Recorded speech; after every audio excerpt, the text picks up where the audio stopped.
ప్రియ సోదరీ సోదరులారా, మన వాక్య భాగం మత్తయి సువార్త 19వ అధ్యాయం. జాగ్రత్తగా వినండి. యేసు ఈ మాటలు చెప్పి చాలించిన తరువాత గలిలయ నుండి యొర్దాను అవతల ఉన్న యూదయ ప్రాంతాలకు వచ్చాడు. బహు జనసమూహములు ఆయనను వెంబడించగా ఆయన వారిని అక్కడే స్వస్థపరిచాడు. ప్రియ విశ్వాసీ, మత్తయి సువార్తలో యేసు సంచరించిన ప్రాంతాలు గమనించదగినవి. యేసు ఇప్పుడు యెరూషలేము దిశగా పయనిస్తున్నాడు. ఆయన శిలువ వేతకు ముందు ఇదే చిట్టచివరి యెరూషలేము ప్రయాణం. ఆయన ఇప్పుడు యూదయలో ప్రవేశించాడు. గలిలయలో ఆయన ఎన్నో ప్రబోధాలు చేశాడు. ఆ తరువాత దక్షిణ దిశగా యూదయ ప్రాంతాలకు వచ్చాడు. యొర్దాను దాటాడు. అంతకుముందు కైసరయ్య ఫిలిప్పి అనే చోట తన మరణాన్ని గురించి ప్రస్తావించాడు. గలిలయ సముద్ర తీరాన కొంత సమయం గడిపాడు. గదరేనీయుల దేశాన్ని కూడా దాటాడు. అనేక మంది ఆయన వెంట నడిచారు. ఆయన రోగులను స్వస్థపరిచాడు. జనులు గుంపులు గుంపులుగా వచ్చి స్వస్థత పొందుతున్నారు. ఇప్పుడు ప్రభువు వివాహాన్ని గురించి, విడాకులను గురించి మాట్లాడుతున్నాడు. పరిసయ్యులు ఆయనను శోధించాలని ఆయన వద్దకు వచ్చి అడిగారు. ఏ హేతువు చేతనైనా పురుషుడు తన భార్యను విడనాడడము న్యాయమా? ఆయన అన్నాడు, సృజించినవాడు ఆది నుండి వారిని పురుషునిగాను స్త్రీనిగాను సృజించాడు. ఇందునిమిత్తము పురుషుడు తల్లిదండ్రులను విడిచి తన భార్యను హత్తుకుంటాడు. వారిద్దరూ ఏక శరీరముగా ఉంటారని చెప్పాడు. ఇది మీరు చదవలేదా? వారిక ఇద్దరు కాక ఏక శరీరముగా ఉన్నారు గనుక దేవుడు జతపరచిన వారిని మనుష్యుడు వేరుపరచకూడదు. అందుకు వారు అడిగారు, అలాగైతే పరిత్యాగ పత్రికనిచ్చి ఆమెను విడనాడమని మోషే ఎందుకు ఆజ్ఞాపించాడు? ఆయన అన్నాడు, మీ హృదయ కాఠిన్యమును బట్టి మీ భార్యలను విడనాడమని మోషే సెలవిచ్చాడు, కాని ఆది నుండి అలాగు జరగలేదు. వ్యభిచారము నిమిత్తమే తప్ప తన భార్యను విడనాడి మరి ఒకతను పెళ్లి చేసుకునేవాడు వ్యభిచారము చేస్తున్నాడు. విడనాడబడిన దాన్ని పెళ్లి చేసుకునేవాడు వ్యభిచారము చేస్తున్నాడని మీతో చెబుతున్నాను. ఆయన శిష్యులన్నారు, భార్యాభర్తలకు ఉండే సంబంధం ఇట్టిదైతే పెళ్లి చేసుకోవడము యుక్తము కాదు. అందుకు ఆయన అన్నాడు, అనుగ్రహము నొందిన వారు తప్ప మరి ఎవరునూ ఈ మాటను అంగీకరింపనేరరు. తల్లి గర్భము నుండి నపుంసకులుగా పుట్టినవారు కలరు. మనుష్యుల వలన నపుంసకులుగా చేయబడిన నపుంసకులు కలరు. పరలోక రాజ్యము నిమిత్తం తమను తామే నపుంసకులుగా చేసుకొనిన నపుంసకులు కలరు.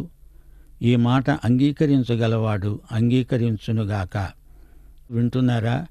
పరిసయ్యులు యేసును శోధిస్తున్నారు. మోషే ధర్మశాస్త్రానికి చెందిన ఒక సమస్య, భార్యకు విడాకులు ఇవ్వవచ్చునా? మానవుల మేలు నిమిత్తమై దేవుడు వివాహ వ్యవస్థను ఏర్పరిచాడు. వివాహ బంధం మరణము వరకు కొనసాగవలసిందే. వివాహ నిబంధనను ఎవరూ రద్దుపరచజాలరు. అలాగే సబ్బాతు నియమము కూడా. దేవుడు ఒక జాతిని ఆశీర్వదిస్తాడు అంటే ఆ జాతిలోని వైవాహిక వ్యవస్థను దీవించాడని అర్థం. విడాకులు దేవుడు ఉద్దేశించిన విధానము కానే కాదు. దేవుడు స్త్రీ పురుషులను సృజించినప్పుడు వారిని వివాహములో జతపరిచాడు. అయితే భార్య భర్త పట్ల అవిశ్వసనీయురాలైతే అతడామెను విడనాడవచ్చు. మోషే ధర్మశాస్త్రము కొన్ని కఠినమైన వివాహ నియమాలను నిర్ణయించింది. అన్యులను వివాహమాడితే ఇశ్రాయేలు సమాజానికి దూరమైపోతారు. అయితే పరిసయ్యులు చిల్లర మల్లర కారణాలకు కూడా విడాకులను అనుమతించారు. విడాకుల సమస్య వివాదాస్పదమైనది. లోకములో పాపము ప్రవేశించకముందు దేవుడు విడాకులు అనే అంశాన్ని పేర్కొనలేదు. విడాకులు పాపానికి ఫలితం. విడాకులకు కారణం వారి సంబంధాలలో పాపము ప్రవేశించడమే. ద్వితీయోపదేశకాండం 24వ అధ్యాయం 1 నుండి 4వ వచనం వరకు మోషే విడాకులను ఎందుకు అనుమతించాడో ఇక్కడ చెప్పబడింది. మనుష్యుల యొక్క కఠిన హృదయాలను బట్టి మోషే అట్టి అనుమతి ఇవ్వవలసి వచ్చింది. వింటున్నారా? క్రీస్తుకు సంఘానికి ఉన్న సంబంధమే భర్తకు భార్యకు మధ్య ప్రవర్తిల్లుతుంది. హృదయ కాఠిన్యం ప్రవేశించింది అంటే వివాహము అభాసు పాలవుతుంది. వివాహము పరలోకంలో జరుగుతుంది, లేదా నరకంలో కూడా జరుగుతుంది, మరో స్థలంలో జరగదు. వివాహము పరలోకము లాంటిదన్నా అవుతుంది, లేదా నరకప్రాయమవుతుంది. దేవుడు ఎంతో కృపగలవాడు, మన పట్ల కనికరము వాత్సల్యము గలవాడు. భార్యాభర్తల మధ్య పరస్పర ప్రేమ ఎంతో అందమైంది. విడాకుల వెనుక ఎంతో పాపము గూడు కట్టుకొని ఉంటుంది. అందుకే విశ్వాసుల మధ్య వివాహం విడాకులకు చోటు పెట్టదు. వ్యభిచారము వివాహ విచ్ఛిత్తికి కారణమవుతుంది. వ్యభిచారము తప్ప మరే కారణము చేతనైనా విడాకులను దేవుడు అనుమతించడు. అయితే విడిపోయిన భార్యాభర్తలలో నిర్దోషి తిరిగి వివాహము చేసుకోవచ్చు అని దేవుడు అంటున్నాడు. శిష్యులు ఈ మాటలు విని, ఈ గొడవంతా ఎందుకు, పెళ్లి చేసుకోకుండా ఉంటే బాగుంటుంది అన్నారు. ప్రభువు నపుంసకులను గురించి మాట్లాడాడు. పుట్టుక చేతనే కొందరు వివాహానికి అనర్హులు. వారికి వివాహము లేకపోయినా ఉండగలరు గాని కొందరైతే ఉండలేరు. కొందరిని బలవంతంగా నపుంసకులను చేస్తారు. పెళ్లి చేసుకోవడం వారి దృష్టిలో పాపం. అందుచేత తమ సంస్థలో నాయకులైన వారు పెళ్లి చేసుకోకూడదు అని శాసనాలు చేస్తారు.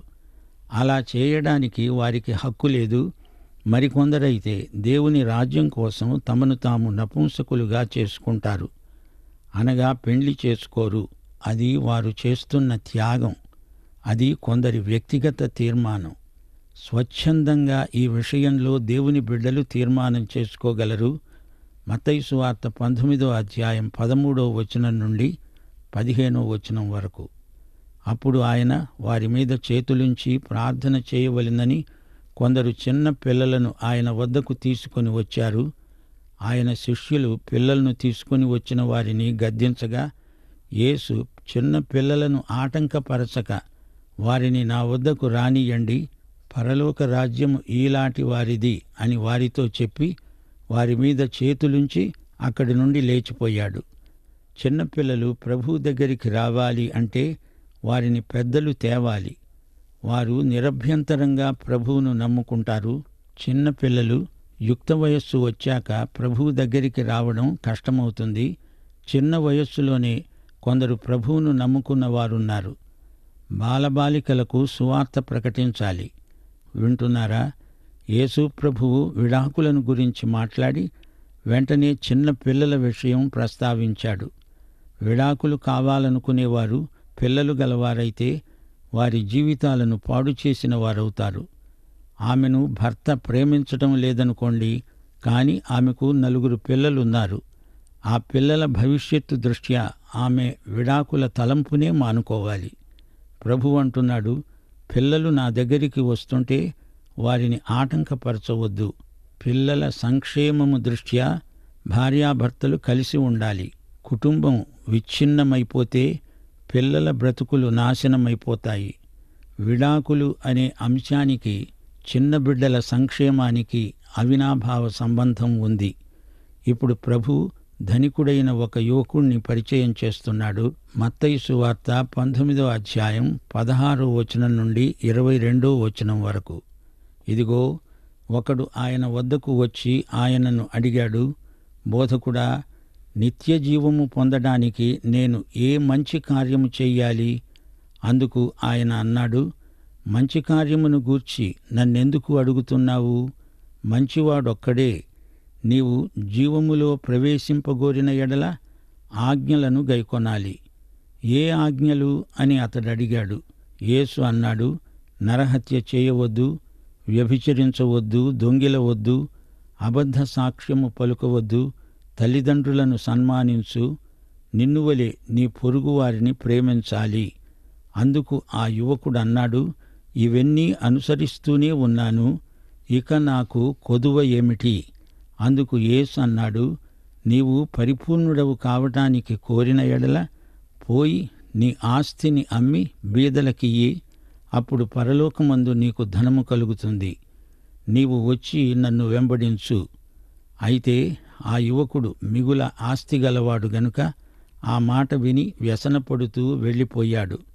వింటున్నారా? ఈ యువకుడు ప్రభువు దగ్గరికి వచ్చాడు. ఆయనను సమీపించాడు. బోధకుడా అని సంబోధిస్తున్నాడు. మంచి కార్యము చెయ్యాలని అతని కోరిక. అలా చేస్తే నిత్యజీవము ప్రాప్తిస్తుందని అతని ఆశ. యువకుడా, మంచి కార్యాలను గూర్చి అడుగుతావా? మంచివాడు మాత్రమే మంచి కార్యాలు చేయగలడు. మంచివాడు ఒక్కడే, ఆయనే దేవుడు. నేను మంచివాణ్ణి అంటున్నావా? అయితే నేను దేవుణ్ణి అని ఒప్పుకుంటున్నావు. నేను క్రీస్తును, దేవుని కుమారుడను. ఇప్పుడు నీవు నిత్యజీవములో ప్రవేశించగోరుతున్నావు. నేను చెప్పేది విను. నా ఆజ్ఞలు నీవు పాటించాలి. ఏ ఆజ్ఞలు అంటావా? 10 ఆజ్ఞలు. ఈ 10 ఆజ్ఞలలో మొదటి భాగము మానవునికి దేవునికి మధ్య ఉండవలసిన సంబంధం. ఇక రెండో భాగం మానవునికి తోటి మానవులకు ఉండవలసిన సంబంధం. యువకుడా, నీవు పరిపూర్ణుడవు కావాలంటే దేవునితో నీకు సరైన సంబంధం ఉండాలి. ఈ యువకుడు ధనికుడు. అతనికి చాలా ఆస్తి ఉంది. అతడు ప్రభువును వెంబడించాలంటే ఆస్తి అడ్డమొస్తోంది. యేసు ప్రభువు శిలువ దిశగా పయనిస్తున్నాడు. యువకుడు యేసును శిలువవేత వరకు వెంబడించగలడా? ప్రియ విశ్వాసీ, నీవు ప్రభువును వెంబడించకుండా ఏదైనా అడ్డమొస్తోందా? ఆ యువకుడు మిక్కిలి ఆస్తిగలవాడు గనుక ఆ మాట విని వ్యసనపడుతూ వెళ్ళిపోయాడు. యువకుని ఆస్తి ప్రభువుకు అతనికి మధ్య అడ్డమొస్తోంది. కొందరికి స్వనీతి పెద్ద గుదిబండ అవుతుంది.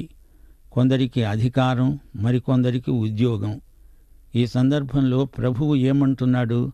మత్తయి సువార్త 19వ అధ్యాయం 23వ వచనం నుండి 26వ వచనం వరకు. యేసు తన శిష్యులను చూచి, ధనవంతుడు పరలోక రాజ్యంలో ప్రవేశించటం దుర్లభమని మీతో నిశ్చయముగా చెబుతున్నాను. ఇదిగాక ధనవంతుడు పరలోక రాజ్యములో ప్రవేశించటం కంటే సూది బెజ్జములో ఒంటె దూరడం సులభమని మీతో చెబుతున్నాను. శిష్యులు ఈ మాట విని మిక్కిలి ఆశ్చర్యపడి అడిగారు, అలాగైతే ఎవడు రక్షణ పొందగలడు? యేసు వారిని చూచి అన్నాడు, ఇది మనుష్యులకు అసాధ్యమే గాని దేవునికి సమస్తము సాధ్యమే. ధనవంతుడు దేవుని రాజ్యములోనికి చేరటం మానవరీత్యా అసాధ్యం. ఒంటె సూది బెజ్జములో గుండా దూరిపోగలదా? అది ఒంటె, ఇది సూది బెజ్జం. ఒంటెను సూది బెజ్జములో గుండా నడిపించడం ఏ సర్కస్ కంపెనీకి సాధ్యం కాదు. అది అసహజం, అసాధ్యం. పోనీ దేవుడు ఆ పని చేస్తాడా? దేవునికి సాధ్యమే కాని ఒంటెను సూది బెజ్జాలను సర్కస్ ప్రదర్శనలాగా చూపటం ఆయనకిష్టం లేదు. ఇది మనిషిని గురించిన వాస్తవం. దేవుడు మనిషిని మార్చగలడు, కొత్తగా పుట్టించగలడు.